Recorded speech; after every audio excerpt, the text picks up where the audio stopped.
It began with one sentence. A sentence that felt like a cold hand closing around her throat. "It's after midnight, Claire, and something is wrong with Emily." Claire Hayes froze in her dark apartment, her phone glowing against her palm. She had been half asleep, drifting in that soft, warm blur between dreams and waking. But the moment she heard Jacob's voice, she sat up straight. Jacob never called her. Not once in the 8 years he had been married to her best friend. And never at a time like this. Claire swung her legs over the side of the couch, the city hum pressing faintly against her windows. It was a little past midnight on a chilly Sunday, the kind of night every street felt empty and the wind carried the smell of cold metal. "Tell me what's going on," Claire whispered. Her voice was low, steady, though her heart drummed fast. She always stayed calm, especially when Emily was involved. Emily Carter was the kind of friend you loved without conditions. Loyal to a fault. Soft where the world was hard. The person who once drove 3 hours just to bring Claire soup when she had the flu. So any hint of danger, any sign that Emily wasn't okay, Claire felt it like it was happening to her. Jacob inhaled sharply on the other end. "She left the house," he said. "She didn't take her phone. She didn't take her coat. She just walked out." For a moment, Claire didn't answer. Because none of this sounded like Emily. She was careful. Organized. A planner down to her bones. She made grocery lists and labeled containers and checked the weather twice before walking out the door. She wasn't the type to wander into cold streets after midnight without a word. "What happened before she left?" Claire asked. Jacob hesitated. The silence stretched between them, thick and uneasy. "We argued," he admitted. "But it wasn't anything big. At least, I didn't think it was." Claire stood and grabbed her sweater from the back of the chair. Her mind was already racing, trying to fit the pieces together. "What did you argue about?" Jacob's answer came out strained, almost embarrassed. "You." Claire froze. Then Jacob rushed on, as if trying to take the words back. "Not in a bad way. I wasn't accusing her of anything. I just asked why she spends more time talking to you than to me." A sharp twist of guilt pulled at Claire's chest. She hadn't meant to wedge herself into Emily's marriage. She just listened. Emily needed someone to talk to. Someone who understood her heart in a way Jacob sometimes didn't. "Jacob," Claire said slowly, "why would that upset her?" He exhaled shakily. "Because she thinks she's letting everyone down. Me, you, her job, her family. She said she felt tired all the time, and he swallowed. I told her she'd get over it. That she was just stressed." Claire closed her eyes. That wasn't what Emily needed. Not from the man she built her life with. "Where do you think she went?" Claire asked softly. "I don't know." His voice broke. "I've never seen her like that, Claire." She looked scared. Like she was afraid of herself. A cold weight settled in Claire's stomach. "I'm coming over," she said. "Stay by your phone. If she comes back, call me right away." "Thank you," Jacob whispered. "I didn't know who else to call." Claire grabbed her keys, slid on her shoes, and stepped into the hallway. The air smelled faintly of detergent and old carpet. The fluorescent lights flickered. Everything felt too familiar, too normal for a night like this. She moved quickly, her breath visible in the icy air once she reached the street. The city was unnervingly quiet. Snow had started to drift, catching in the glow of the street lamps. Claire's car was cold when she climbed in, but she didn't wait for it to warm. She started it and pulled into the empty road. Her thoughts tangled the entire drive. Emily had been off for weeks. Small things. Missed texts. A strange tension in her voice. A shakiness in her laughter. Claire had chalked it up to work stress. Everyone had rough seasons. But this was different. Emily didn't disappear into the night. Not unless something deeper was wrong. Halfway to the Carter's house, Claire's phone buzzed. She hit speaker. "Jacob. I think I know where she might have gone." His voice was shaky, but clearer now, as if he'd found one anchor in the storm. "There's a place she used to go before we got married. A little overlook by the river. She used to say it helped her breathe." Claire tightened her grip on the wheel. I know the one. Please, Jacob whispered, if she's there, don't let her walk away again. Claire didn't answer. She couldn't promise anything, not yet. But she pressed harder on the gas. The river overlook wasn't far from their old college campus. A quiet place at the edge of town, where the water moved slow and dark and the world felt paused.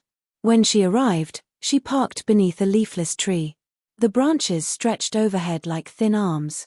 Snowflakes drifted against the windshield. She stepped out, breath clouding. The overlook was dimly lit, only a single lamp glowing near the railing that faced the river. The air was sharp and silent. Then Claire saw her. Emily stood at the edge, arms wrapped around herself, hair stirred by the wind. Her thin sweater wasn't enough for the cold, but she didn't shiver. She didn't move. She just stared at the water like it held a language only she understood. Claire's heart squeezed. She approached slowly, not wanting to startle her. Emily, she said gently. Her best friend flinched, then turned. And the look in her eyes, large, glossy, terrified, made Claire stop in her tracks. Claire, Emily whispered. Her voice cracked. I didn't mean to scare anyone. I just couldn't stay there. Tell me what's wrong, Claire said softly. Emily looked away. And when she spoke again, her words trembled. That phone call I told you about, the one I got last week. Claire, it wasn't a wrong number. Someone knew things about me. About Jacob. About you. A gust of wind pushed against them. Claire felt her pulse stumble. What kind of things? She asked. Emily opened her mouth to answer. And then a shadow moved behind them, near the path leading to the overlook. A quiet crunch of snow. A figure just out of the light. Claire turned slowly, breath tightening. Someone was there, watching them. The night suddenly felt colder. And more dangerous than she expected. The figure stood at the edge of the path, half hidden by the shadows and drifting snow. Claire felt the hairs rise along her arms. She stepped slightly in front of Emily without thinking, her breath tight. The figure didn't move. Didn't speak. Just stood there, watching. Hello. Claire called out, trying to keep her voice steady. Nothing. Then the wind shifted, and the lamp caught the man's face for a heartbeat. Not enough to see details, but enough to show he was a stranger. Older, maybe. Wearing a dark hooded coat pulled low over his brow. Emily grabbed Claire's sleeve. We should go, she whispered. Claire nodded. No argument needed. She guided Emily backward, step by step, keeping her eyes on the figure. The man didn't follow. He didn't even shift. He just stood there, like he was waiting for something. When they reached the car, Claire unlocked it with shaking fingers and pulled Emily inside. She slammed the door and hit the lock. Only then did the stranger finally move. He turned and walked back into the trees. Not fast. Not slow. Almost like he had seen what he came to see. Claire exhaled, stunned. Emily, what was that? Emily shook her head, breath trembling. I don't know. But he looked like the man who called me. Claire stared. You saw him? No. Not his face. But his shape. His coat. Emily's voice cracked. He said things about you. About Jacob. Things he shouldn't know. Claire swallowed. What did he say? Emily looked down at her hands, twisting them together. He said Jacob wasn't who I thought he was. That something was coming. And that I needed to tell you before it was too late. Claire's stomach tightened. She didn't want to believe any of this. It sounded like the start of a nightmare. But she couldn't ignore how shaken Emily looked. Or the stranger on the overlook. Why didn't you tell me sooner? Claire asked gently. Emily let her head fall back against the seat. I tried. I called you 2 nights ago, remember? But Jacob came home early, and I didn't want him to hear. I didn't know how to explain something I didn't understand. Claire nodded slowly. She remembered that call. Emily's voice had been trembling then too. Let's get you home, she said softly. We'll figure everything else out later. As she drove, Emily stayed silent. She kept looking out the window, eyes wide and distant, like she expected that stranger to appear anywhere the light thinned. Claire tried to keep her own breath steady. She needed to stay calm. If Emily was spiraling, someone had to anchor her. But inside, Claire was scared too. What kind of person knew enough to scare Emily out into the freezing night? What kind of warning was that? By the time they reached the Carters' house, the snow had thickened. It dusted the street like powdered sugar and muted the glow of the porch light. Jacob was already standing outside, coat zipped, pacing the front step. When he saw the car, he rushed forward. "Emily," he breathed, reaching the passenger door. Emily flinched slightly but let him open it. Jacob helped her out gently, as if she were made of glass. "Are you hurt? Are you cold? Emily, why would you leave like that?" Emily didn't answer.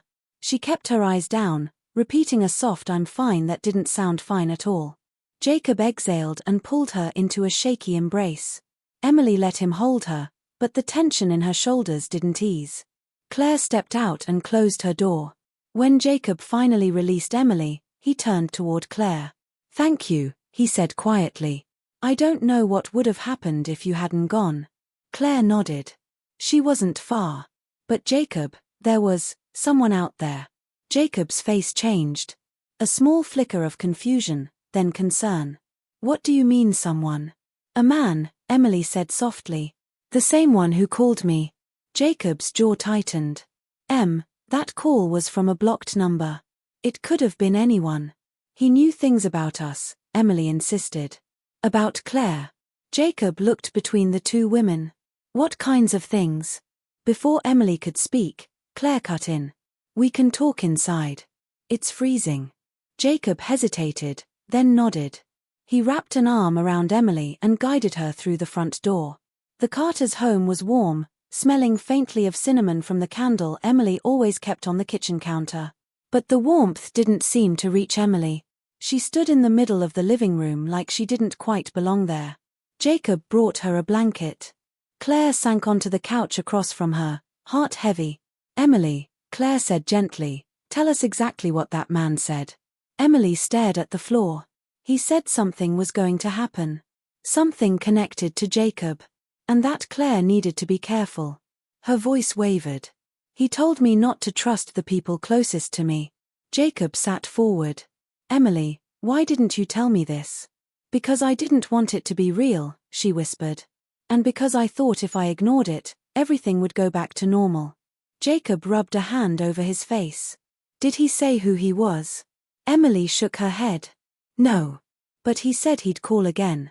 Jacob's eyes flicked to Claire. A silent question passed between them. Did they believe this? Claire wanted to. She trusted Emily with her whole heart. But the story was so strange. So frightening. And Emily had been under pressure lately. Stress could make anyone feel paranoid. Still, the stranger at the Overlook was real. Claire had seen him. "I'll stay a while," Claire said. "Just until things calm down." Emily nodded gratefully. But as the minutes passed, the house felt heavier. The ticking clock grew louder. The shadows thicker. Emily kept glancing out the window. Claire kept thinking about the stranger's stillness. Then, almost an hour later, the phone rang. Not Emily's. Not Jacob's. The landline tucked into the corner of the kitchen. An old phone they barely used. The sound sliced through the room. Emily's face drained of color. Jacob stood, tense. Who would be calling this late? Claire rose slowly. The phone rang again. Again. Again. Emily whispered, "That's how it started last time." Jacob looked at Claire, then at Emily. "I'll answer it," he said. He crossed the kitchen and picked up the receiver. "Hello," he said, voice firm. A pause. Then Jacob stiffened. "What did you just say?" His voice dropped, trembling. "No. That's not true. Who are you?" Emily clutched the blanket tighter. Claire faced Jacob, heart pounding. Jacob slowly lowered the phone, staring into nothing. Claire stepped toward him. "Jacob, what did he say?" Jacob swallowed hard. When he finally spoke, his voice was barely above a whisper. "He said he knows why Emily ran tonight." A beat of silence. "And he said Claire was next." Jacob's words hung in the room like a cold draft slipping under a door. Emily's breath hitched. Claire felt something inside her drop, as if the floor tilted beneath her feet. What do you mean next? Claire asked quietly. Jacob shook his head, still staring at the receiver as if it might explain itself. He didn't say anything else. Just that Claire was next, and then he hung up. Emily covered her mouth. This is my fault. I shouldn't have answered that call last week. I shouldn't have listened to him. Claire stepped closer and put a hand on Emily's shoulder. This isn't your fault. None of it. But the truth was. Claire felt a shiver of fear deep in her spine. Someone out there knew her name. Knew Emily. Knew Jacob. And wanted them rattled. Jacob finally set the phone back in its cradle and leaned against the counter. We need to call the police, he said. Now. Emily shook her head immediately, her voice breaking. And what do we tell them? A stranger called me. He knows things about us.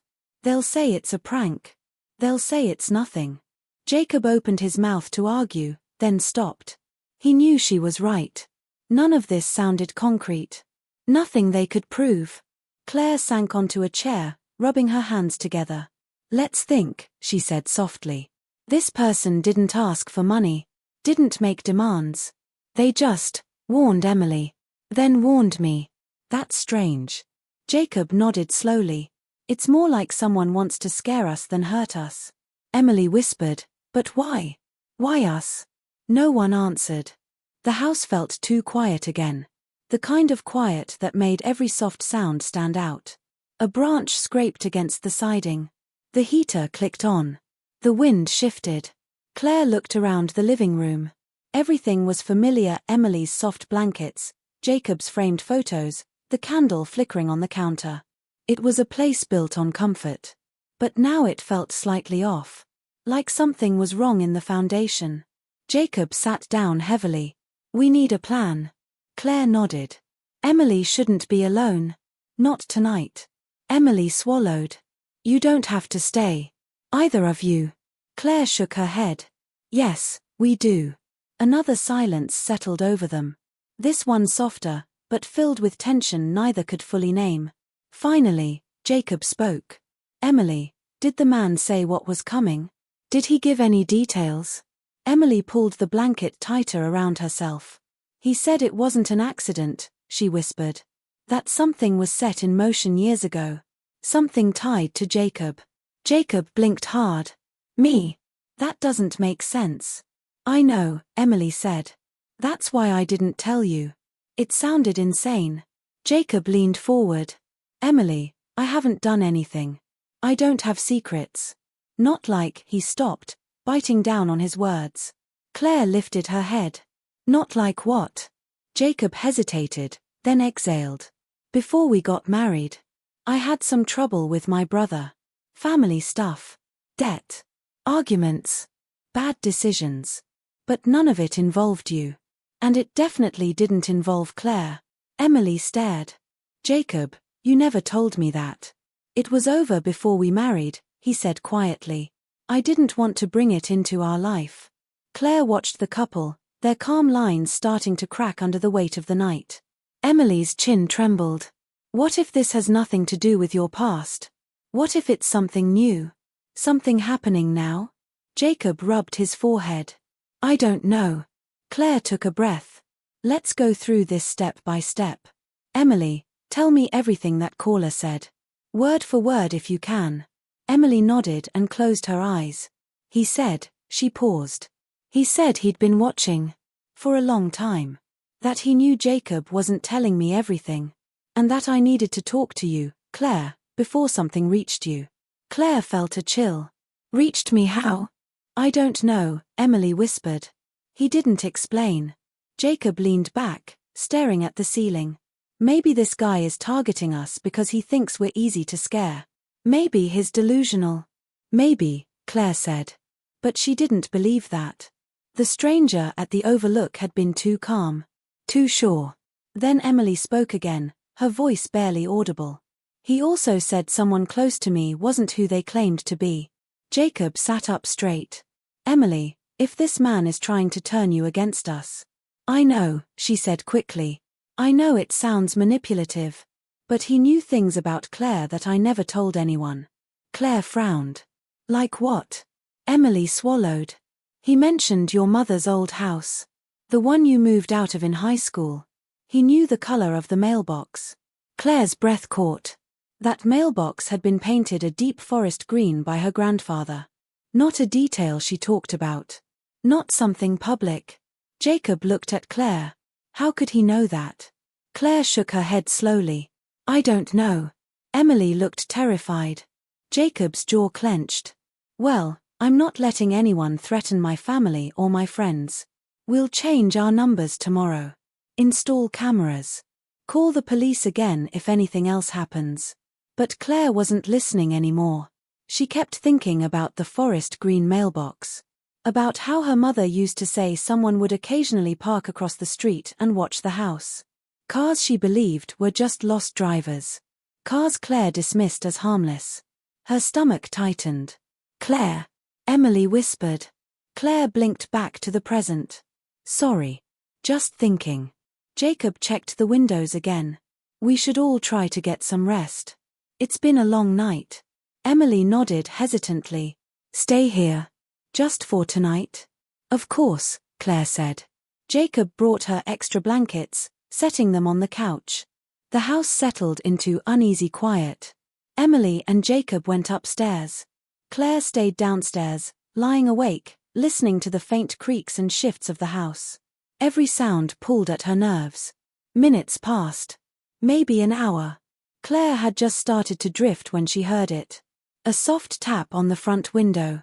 Barely audible. But real. Her eyes flew open. Then another tap. And another. Slow. Rhythmic. Intentional. Claire rose slowly, heart pounding. She moved toward the window, every step careful.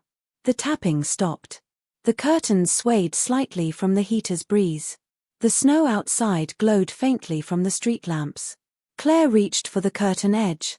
And just before she touched it, a shadow shifted on the other side of the glass. Someone was standing there, watching her. Her breath caught in her throat. Claire froze, her hand inches from the curtain. The figure outside didn't move. Didn't knock again. Just stood there, the faint glow from the street lamp outlining a shape that made her pulse jump. She stepped back slowly, careful not to make the floor creak. Her heart pounded so hard she could feel it in her throat. The house was silent. Emily and Jacob were asleep upstairs. And she was alone with the shadow at the window. Claire forced herself to breathe. She reached into her pocket, pulling out her phone. Her fingers trembled as she typed Jacob's name, but she didn't hit call. Not yet. She needed to know if it was really someone there, or just her nerves.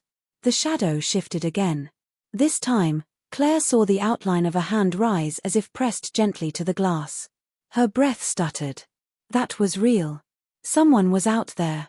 She finally backed away, fast and instinctive.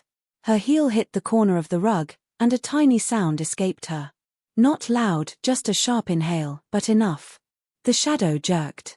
Then it stepped away from the window. Claire didn't wait to see where it went. She bolted for the stairs, gripping the railing tight as she ran up. Jacob, she hissed, bursting into the hallway. A door opened instantly.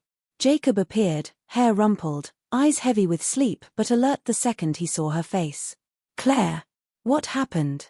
Someone was at the window, she whispered. Standing there. Watching me. Jacob stiffened. Are you sure? Yes, she said. I saw them. I wasn't imagining it. Emily appeared behind him, wrapped in a robe, her face pale. Was it him? She whispered. Claire swallowed. I don't know. I couldn't see his face. Jacob grabbed his phone. I'm calling the police. They'll take this seriously now. He stepped toward the stairs. But Emily grabbed his arm. Jacob, wait. He turned. Emily, someone was at our house. This isn't a prank anymore. Emily held onto him tighter, her eyes wide with fear. What if calling them makes it worse? She whispered. What if that's exactly what he wants? To push us into panic before he does something bigger? Emily, Jacob started. No, she shook her head. He said he had been watching us. For years. If that's true, then he's not just some random stranger. Jacob looked at her, torn between fear and reason. Claire stepped forward. Jacob, she might be right, she said softly. Whoever this is isn't acting like someone who wants attention. He didn't knock on the door. He didn't try to force his way inside. He watched. Quietly. That's different. Jacob exhaled, pressing a hand to his forehead. So what do we do? He muttered. Sit here and wait for him to come back. Claire glanced toward the dark stairwell behind them. No, she whispered. We stay together. No one is alone tonight. They gathered in the living room again, all three sitting close. Jacob turned on a lamp, not bright, but enough to keep the room from feeling swallowed by shadows. Emily curled beside Jacob, her knees tucked to her chest. I can't stop picturing him, she said. Standing there. Like he knew exactly when you were alone. Claire rubbed her arms. The memory of the silhouette pressed against the glass still pulsed in her mind. Jacob cleared his throat. Emily, earlier, when you said the man told you someone close wasn't who they claimed to be, did he mean me? Or Claire? Or someone else? Emily hesitated, her eyes flicking to Claire. I don't know, she whispered. He didn't say a name. But he said I trusted the wrong people. And that if I didn't tell Claire, she'd be the one to pay for it. Claire tensed. Pay for what? What did he mean by that? Emily shook her head helplessly. I don't know. The wind outside pushed softly against the house. The quiet felt heavier now, as if the night itself was listening. Jacob looked down at his hands. I don't have secrets, he said quietly. If something from my past was following me, I would tell you. Emily nodded slowly, though her eyes still looked clouded with doubt. But then she wiped a tear from her cheek and whispered, There's something else I didn't tell you. Something I didn't want to believe. Claire turned toward her fully. Emily, what is it? Emily drew a shaky breath. The night of the first call, he said your name, Claire. Before anything else. Claire felt her pulse jump. He said, Tell Claire it's almost time. Jacob's head snapped toward her. Time for what? Emily closed her eyes. He didn't say. A cold silence settled. Jacob stood abruptly and began pacing. We need to leave this house, he said. Tonight. We can't stay here waiting for him to show up again. Leave and go where? Emily asked. A hotel. Somewhere out of town. But Claire shook her head. If he's been watching for years, he'll know where we go. Running won't change that. Jacob stopped pacing. So what? We stay here and hope he doesn't break in? He won't, Emily whispered. If he wanted to hurt us, he had plenty of chances. He's doing something else. Something slower. Jacob pressed his hands on the back of a chair. And what exactly is he trying to do? Emily looked toward the front door, her voice small. He's trying to separate us. Claire felt a tremor run through her. Jacob frowned. Why would he want that? Emily shook her head. He didn't explain. But he kept repeating it. That trust was already broken. That something between us was already cracking, and soon we'd see who caused it. Claire leaned forward, her throat tightening. Emily, did he say what that something was? Emily hesitated. Claire noticed. Jacob did too. Emily, Claire said softly, what did he tell you? Emily swallowed.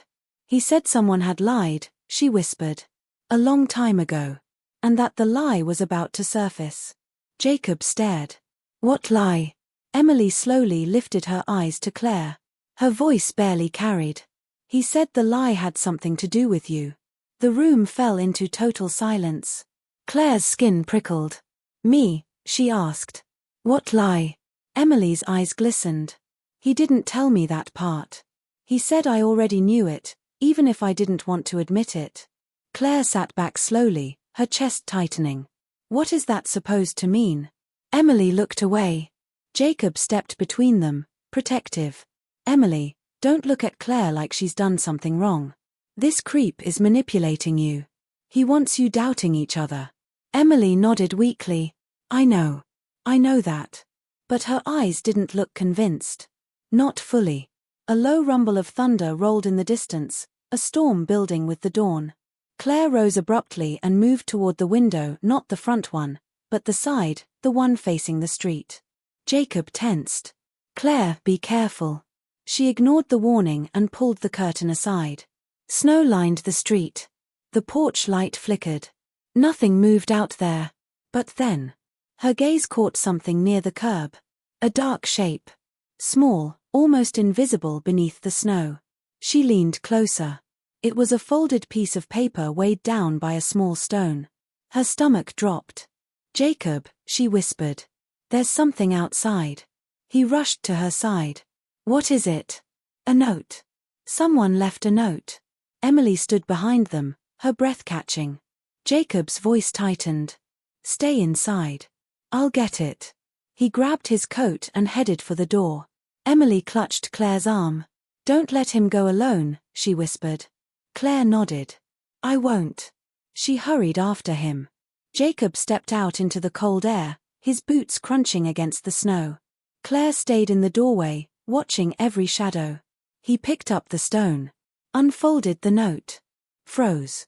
"What does it say?" Claire called softly. Jacob didn't answer. He turned slowly, his face pale. Claire stepped into the light. "Jacob, what does it say?" He handed it to her with a trembling hand. Claire lifted the paper. There were only 6 words, written in tight, sharp handwriting. She felt the world tilt as she read them. "Ask her about the green mailbox." Her breath vanished. Emily's voice broke behind her. "Claire, why is he asking that?" Claire didn't answer. Because her hands were shaking too hard to hold the note. Claire stared at the note, the words tightening around her chest like a rope pulled slowly, deliberately. "Ask her about the green mailbox."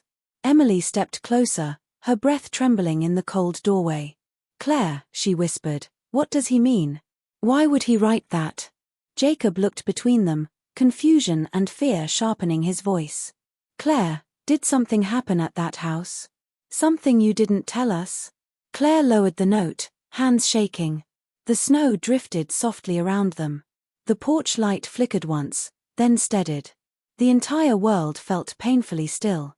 She swallowed hard, finally able to force out a sound. "We should go inside," she whispered. Jacob and Emily followed her back into the living room. The warmth felt unreal, thin against the truth she had tried to bury for years. Emily sat slowly on the couch, eyes searching Claire's face. "Please," she said softly. "Talk to us." Claire sat down across from her, but she didn't look up. She couldn't, not yet. "I didn't think it mattered anymore," she said quietly. "I didn't think it could follow me here." Jacob crossed his arms, tense. "Claire, what happened?" Claire pressed her hands together, her fingers cold. "When I was in high school," she began, "my mom worked 2 jobs. I spent a lot of time alone. Our street was quiet, except for this one car. A dark blue sedan. It parked across from the house some nights." Emily leaned forward. "You told me once you thought it was a neighbor." Claire nodded faintly. "That's what I told myself. But sometimes, when I looked out at the car, I could see a man in the driver's seat. Just sitting there. Not moving. Not doing anything." Jacob exhaled sharply.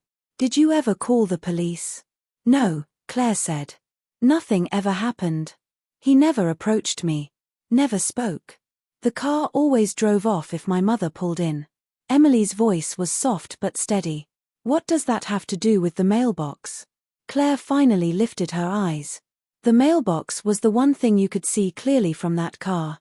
If you sat there at night, the street lamp hit it perfectly. My grandfather painted it a dark green, unusual for the neighborhood. It stood out." Emily's face paled. "So the man outside, he saw it?" Claire nodded. "He wasn't watching the house. He was watching me." A tremor moved through Emily's shoulders. Jacob took a step back, processing. "But what does he want now? Why come after you after all these years? Why involve us?" "I don't know," Claire whispered. "But he knows we're close. Maybe he thinks he can get to me by going through you. Or maybe..." She stopped. The next thought scared her too much to finish. Jacob's voice softened. "Or maybe what?" Claire looked slowly toward Emily. Maybe he thinks I already told someone the truth. Something I didn't even realize was part of the truth. Emily shook her head. Claire, what truth? Claire breathed in, steadying herself. One night, when I was 16, I walked outside to get the mail. It was late. After 11. My mom had forgotten the electric bill, and I was checking for it. Jacob nodded, listening. Claire's voice lowered. I heard a car door close behind me. When I turned around, the man from the sedan was standing near the sidewalk. Emily's hand flew to her mouth. He didn't touch me, Claire said quickly. He didn't threaten me. He just stood there and said, "You're growing up fast, Claire." Jacob's blood drained from his face. He said your name? Yes. Claire swallowed hard. I ran inside. My mom called security at her workplace, but not the police. She didn't want trouble. After that, I avoided being outside at night. Eventually the car stopped coming. We moved a year later. I thought it was over. Emily's eyes glistened.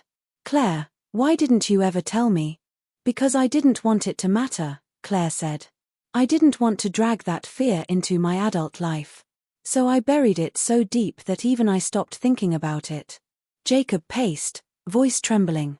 So whoever this man is, he followed you. 4 years. And now he's using Emily to get to you. Claire nodded. He thinks there's something I should have remembered. Something I should have seen. Emily wiped her eyes. But what does this have to do with Jacob? Why mention him? Claire looked at Jacob thoughtfully. Maybe nothing, she said softly. Maybe mentioning Jacob was just to confuse us. To make Emily question the people closest to her. Jacob exhaled loudly. Then why the phone call tonight? Why say you were next? Claire closed her eyes. Because I came here, she whispered. Because he saw us together. And he wanted to make sure I couldn't ignore him anymore. Emily's voice shook. But, what does he want? Claire's answer came quietly. He wants me to remember. The room fell into a heavy silence. Jacob stopped pacing. Emily watched her with wide, aching eyes. Remember what? Emily whispered. Claire opened her mouth slowly. I don't know, she admitted. But he's forcing me to look back. For a reason. A clock ticked somewhere in the hallway. Emily hugged herself. Does this mean he's going to keep coming? Watching us? No, Claire said firmly. Not if we stop him. Jacob blinked. How? We don't even know who he is. Claire stood. For the first time that night, determination flickered through her fear. We start by going back, she said. Back to the beginning. Back to the old neighborhood. I need to see it. To remember what I didn't understand then. Emily whispered, tonight? No, Claire said. Tomorrow morning. When it's light. Jacob hesitated, then nodded slowly. We'll go with you, he said. You're not doing this alone. Emily rose to her feet and gently took Claire's hand. Your family, she said softly. Whatever this is, we face it together. A warmth spread through Claire's chest. The fear didn't disappear. The questions didn't fade. The danger didn't vanish. But something else settled inside her. Something steady. She wasn't 16 anymore. She wasn't alone on a quiet street with a green mailbox glowing under a street lamp. And whatever waited in her past, whatever truth the stranger wanted her to uncover, it would no longer control her by hiding in the dark. She looked between Emily and Jacob, her closest people in the world. Tomorrow, Claire said quietly. We start tomorrow. And somewhere outside, beyond the snow, beyond the streetlight glow, in the cold early hours before dawn, a car engine started. Soft. Steady. Listening. And then it faded into the night. The end.